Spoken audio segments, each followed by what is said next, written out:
एकतर खूप दिवसांनंतर प्रयत्नांनी त्यांचा कॉन्टॅक्ट मिळालाय, त्यांच्याशी भेटण्याची वेळ ठरली आहे. आता जर मीटिंग कॅन्सल केली ना तर पुन्हा त्यांना टॅप करणं अवघड होऊन बसेल. मग काय करायचं?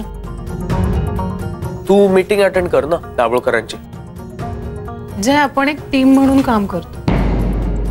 हो, पण टीम म्हणून काम करतोय म्हणून प्रत्येक गोष्टी दोघांनी मिळून करायला हव्यात असं काही नियम नाहीये ना.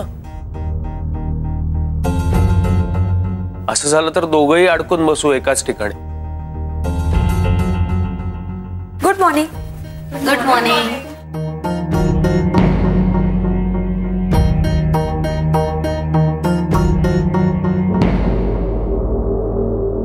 जय, तू अजूनही रागावलास माझ्यावर? पण मी मागितली ना अदितीची माफी.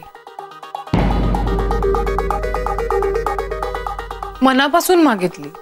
ऐकलं ना तुझं? रजनी, मी मीटिंगला न येण्याचं काय कारण आहे ते मी तुला सांगितलंय. त्यात आदिती मॅडमचा काहीच संबंध नाही. संबंध आहे.